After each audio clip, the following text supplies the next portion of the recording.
शहर Medina Munawwara के जन्नतुल बकी में 100 साल कबल दुख्तर रसूल बीबी फ़ातिमा की मज़ार यानी रोज़े को मुनहद्दम कर दिया गया था।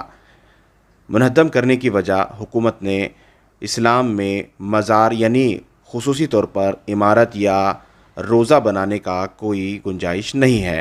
इस बात को लेकर मस्जिद अस्करी शिया मस्जिद बेंगलुरु में एक खुसूसी प्रोग्राम मुनक्कद हुआ। इसमें उलमा इकराम ने कहा कि पिछले 100 साल से इस तरह के एहतजाज और मुतालबात हो रहे हैं कि दुख्तर रसूल बीबी फ़ातिमा के रोज़ा और दीगर अहम शख्सियात खुसूसन आले रसूल के रोज़ों को दोबारा तामीर किया जाए। इस ताल्लुक़ से उलमा इकराम क्या कह रहे हैं, आइए सुनाते हैं। अब मैं अगर ये बात कहूँ कि ये यहूदियों से ली हुई चीजें हैं, जितनी भी चीजें ये वहाबी इस्तेमाल कर रहे हैं यहूदियों से, 1100 कब्रों को गज़ा में खोदा गया। किसने खोदा? यहूदियों ने खोदा, बनी इस्राइल ने खोदा। अस्करी रिचमंड टाउन बेंगलोर में हम तमाम मुसलमान अहले तशय्यो और अहले तसन्नुन हज़रात सभी मिलकर आज यौम सियाह यौम गम बउनवान इन्हिदा में जन्नतुल बकी मना रहे हैं। ये जन्नतुल बकी वो है जहाँ 10,000 से ज़्यादा पैगंबर इस्लाम के असहाब दफन हैं। इनमें जनाब उस्मान बिन मतऊन, जनाब साद बिन उबाद जैसे अज़ीम सहाबी, शहदाए बद्र, शहदाए उहद, अज़वाज रसूल, असहाब रसूल और इनके अलावा रसूल खुदा की सगी फूफी जनाब सफ़ैया और जनाब फ़ातिमतुज़ ज़हरा पैगंबर इस्लाम की जो जिगर गोशा हैं और पैगंबर इस्लाम के 4 जानशीन और फ़ातिमा ज़हरा की बतन से जो फ़र्जंद हैं, इमाम हसन मुश्तबा, इमाम ज़ैनुल आबिदीन, इमाम मोहम्मद बाखिर और इमाम जाफ़र सादिक़ अलैहिस्सलातु वस्सलाम, इनके मज़ारात को आज से क़रीब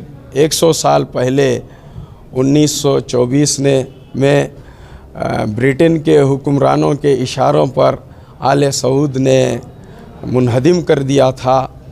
हम तमाम मुहिब्बान रसूल और आले रसूल आशिक़ान रसूल और आशिक़ान आले रसूल, चाहे सुन्नी हो, शिया हो, सूफ़ी हो, क़ादरी हो, क़लंदरी हो, तफ़ज़ीली हो, सब मिलकर सऊदी हुकूमत से ये मुतालबा करते हैं कि वो असरे नौ इन मज़ारात को तामीर करे, और अगर तामीर नहीं कर सकते तो हम तमाम मुसलमानों को इजाज़त दी जाए कि हमें तामीर करने का मौका अता किया जाए।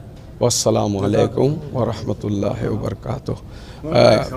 जी, हिंदुस्तान के जो मुसलमान हैं इनको इस बात का यकीन भी नहीं होगा, ऐसे मुसलमानों को इस चैनलों के क्या मैसेज देना चाहिए, क्या पैगाम देना चाहिए? हमको ये पैगाम देना चाहिए कि ये सियासत है अहले यहूद की, ये सियासत है दुश्मनान इस्लाम की। ये इनका मकसद ये है कि किसी तरह इन मज़ारात को ढाकर मुसलमानों के इत्तेहाद को ख़त्म कर दिया जाए, खाकिस्तर किया जाए। उसी तरह से ये चाहते हैं कि इन मज़ारात के ज़रिए से जो कलमा तौहीद, कलमा रिसालत, कलमा विलायत ज़िंदा है, ये असल में कलमा तौहीद के दुश्मन हैं। लिहाजा हम तमाम मुसलमानों को इनकी सियासत बीनी से होशियार रहना चाहिए। होशियार रहकर हमें आपस में तफ़रीक़ा नहीं, हमें मुत्तहिद होकर एक जहती के साथ, यूनिटी के साथ असरे नौ इन मज़ारात को हम इंशाअल्लाह तामीर करेंगे और ये मज़ारात तामीर होंगे और औलिया अल्लाह के क़ुबूर और मज़ारात को तामीर करना, ये ख़ुद कुरान में मौजूद है। आप जानते हैं कि असहाब कहफ़ का कुरान मजीद में ज़िक्र मौजूद है। ये असहाब कहफ़ वो हैं जो दखयानूस बादशाह को छोड़कर, पहले तो ये सब काफिर थे, उसके बाद इनके दिल में ईमान की करन फूटी तो इन्होंने बादशाह को ठुकराया, शिर्क को छोड़ा और मुवहिद हो गए, कलमा तौहीद पढ़ा। आप जानते हैं गार में चले गए, कुछ अरसे तक अल्लाह ताला ने इन्हें गार में ज़िंदा रखा और उसके बाद बहुक्म परवरदिगार जब इनकी रूह कब्ज़ कर ली गई, ये मर गए, तो वहाँ मुवहिदों ने, अल्लाह का कलमा पढ़ने वालों ने जनाब याकूब के हुक्म से मस्जिद को तामीर किया, इनकी ख़बरों पर मस्जिद तामीर की। और आप देख सकते हैं कि जहाँ भी औलियाए खुदा हैं वहाँ औलिया का सजदा नहीं होता, औलिया के मज़ार में अल्लाह का सजदा होता है। लिहाजा फतवा भी है कि मज़ारात का कॉन्सेप्ट इस्लाम में नहीं है। ये बिल्कुल गलत फतवा है, ये यहूदी नहज है, रसूलुल्लाह की तरफ से नहीं है। वरना रसूलुल्लाह के ज़माने में भी जो है इतने खबूर थे कि जहाँ अगर ये फतवा होता तो रसूलुल्लाह को चाहिए था कि जो ख़ब्र मौजूद है असहाब कहफ़ के, इसमें उसे ढा देते।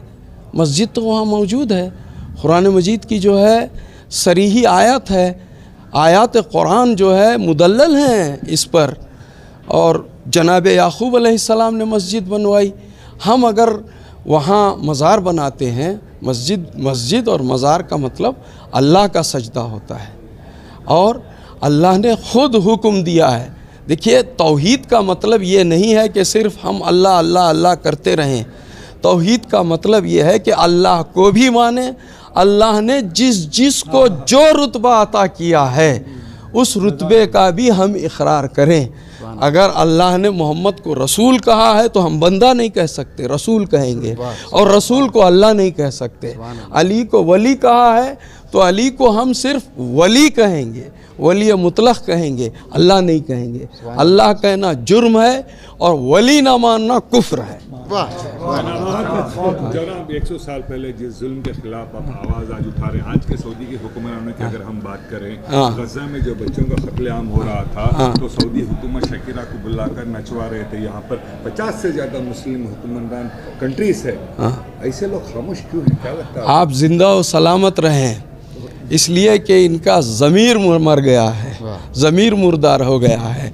अभी हमारे इमाम जुमा ने कहा कि जो बंदा खुदा है, अल्लाह का जो ख़ास बंदा है, उसके दिल में सिवाय खुदा के किसी का खौफ नहीं होता। जिसके दिल में अल्लाह है वो किसी से नहीं डरता, और जिसके दिल में अल्लाह नहीं है वो सबसे डरता है। चूँकि ये तौहीद से दूर हैं, इनको अल्लाह की वहदानियत और अल्लाह की ताकत पर जो है भरोसा नहीं है। अमीरुल मोमिनीन मौलाए मुत्तक़ियान अली इब्न अबी तालिब, जो चौथे भी और पहले भी खलीफा हैं सब मुसलमानों के, उन्होंने ख़ुद इरशाद फरमाया, अल्लाह की ताकत के सामने किसी की ताकत नहीं, और जो अल्लाह को सबसे बड़ा ताकतवर समझता है वो किसी से खौफ नहीं खाता। अभी इनका ईमान मुकम्मल नहीं हुआ है। अगर इनके दिल में ईमान मुकम्मल हो जाए तो इनके दिल से अमेरिका का भी खौफ निकल जाएगा, इसराइल का भी खौफ निकल जाएगा, और ये भी जान लें आलम इस्लाम के मुसलमान, ये जितनी साइंस की तरक्की है ये रसूल इस्लाम के इल्म और उनकी आल के इल्म का सदक़ा है। हम गफलत में रह गए, वो बेदार होकर आगे निकल गए। मुसलमानों को ये भी पैगाम पहुंचना चाहिए कि ये जितनी भी तरक्की है, एटम बम की, रॉकेट की, ये सारी तरक्की जो है इस्लाम की तरक्की है। आज फ़्लाइट की बात करते हैं तो आज से हज़ारों साल पहले जनाब सुलेमान ने जो है फ़्लाइट की शक्ल में तख्त उड़ा दिया। आज फ़्लाइट की बात करते हैं तो जंग खैबर में मौलाए कायनात के ख़दम हवा पर थे और मौलाए कायनात के हाथ में खैबर का दरवाज़ा था। और यहूदियों को डर किसी और से नहीं है, या अली से है या आप और हम जैसे अली वालों से है। जी बिल्कुल। मेरा एक मुख्तसर सा एक मैसेज है, एक छोटा सा मैसेज है जो तमाम आज के यूथ हैं। जी ज़रूर, उसी से जी ज़रूर। जो एक्ट ऑफ कंडेमनेशन है आज मस्जिद अस्करी में रिचमंड टाउन में किया गया है, जो खादिमान बीबी फ़ातिमा ज़हरा हैं, जो हमारे रसूल की बेटी हैं, उसके सिलसिले में उनका जो रोज़ा था 100 साल पहले मिसमार कर दिया गया था। तो यहाँ पर तमाम जो हमारे दोस्त हैं, हमारे जो भाई हैं, सभी जमा हुए उसको प्रोटेस्ट करने के लिए। और मेरा एक मुख्तसर सा जो एक मैसेज है जो तमाम यूथ के लिए, इस चीज़ के बारे में रिसर्च कीजिए, इस चीज़ के बारे में पहचानिए, नॉलेज हासिल कीजिए। और जो एक सॉफ्ट पावर है आज हमारे सबके हाथों में, हमारे पास सोशल मीडिया का पावर है, इंस्टाग्राम, यूट्यूब, फेसबुक, व्हाट्सएप, आप इसका इस्तेमाल कीजिए और इसकी तरफ आवाज़ उठाइए। मैं समझता हूँ कि सिर्फ़ एक मुसलमान होना काफ़ी नहीं है। सच्चा मुसलमान वो है जो जब गलत हो रहा है उसके ख़िलाफ़ अपनी आवाज़ उठाए, वो सच्चा मुसलमान है। इसी के साथ आप पढ़िए मेहदी हसन ने क्या कहा है, इंटरनेशनल कोर्ट्स ऑफ जस्टिस ने क्या कहा है, यूनाइटेड नेशंस का क्या रेजोल्यूशन है। आप टैग कीजिए CNN इंटरनेशनल को, अल जज़ीरा को और तमाम जो चैनल्स हैं उन सब को, और बताइए कि हक़ की आवाज़ क्या है, कि आप ख़िलाफ़ हैं किसके हैं, और जो ये तमाम जो लोग गलत कर रहे हैं उनके ख़िलाफ़ आवाज़ उठाइए। जी आपका सवाल। Okay. Sir, what's your message for today's youth who doesn't even know, understand history of what has happened 100 years ago? I think it's very important, the prerogative of every Indian Muslim youth to please read about what Jannatul Baqi is. Al-Baqi means tree garden. Jannat, of course, we know it's heaven. Al-Baqi was called the tree garden because we had the shrine of Bibi Fatima Zahra. We had the shrine of Imam Zainul Abidin. We had the shrine of Imam Muhammad Baqir, Imam Jafar Sadiq, and many others. Unfortunately, due to Ahle Saud, they demolished all of this as they do not believe in it. But we, the Muslims of this nation, every single year, on the 21st of April, 1924 to 2024, it's been 100 years, we will raise our voice. And we will ensure that every person, living being across the length and breadth of this world knows about this, raises their voice against it. It is very important. I've always believed that it's a bigger sin to be the oppressed than the oppressor. So always raise your voice. Be it Palestine, be it for the people of Gaza, be it any wrongdoing, please raise your voice. It is very important. हम सब सोचते हैं कि it's not important one person what difference can they make, but I always believe with every drop makes an ocean. बूंद बूंद से समंदर बनता है। I think today it's a soft power. ये काफ़ी नहीं कि एक प्रोग्राम में 500,000 लोग मिलकर बात करें, ये इम्पॉर्टेंट है आप इसको कैसे एम्पलीफाई करते हैं, इसको मल्टीप्लाई करते हैं। अगर यहाँ के हज़ारों लोग जो तादाद में यहाँ पे मस्जिद अस्करी में शामिल हुए थे हमारे प्रोग्राम में, अगर हर एक बंदा अगर अपनी आवाज़ उठाए सोशल मीडिया पे, ये हज़ारों से लाखों में तब्दील हो सकता है, लाखों से करोड़ों में। तो समझिए, पढ़िए, आप लॉयर्स को सुनिए, यूट्यूब कीजिए, गूगल का इस्तेमाल कीजिए और जानिए कि क्या मसला है और कैसे हम इसके ख़िलाफ़ आवाज़ उठा सकते हैं। गाज़ा के हालात पर क्या कहेंगे? सब जो कहीं ना कहीं ईरान के साथ अब सीधा मुकाबला होने वाला है, इस तरह की खबरें आ रही हैं, क्या कहेंगे? मेरा सलाम है, माई सैल्यूटेशंस ऑन ईरान।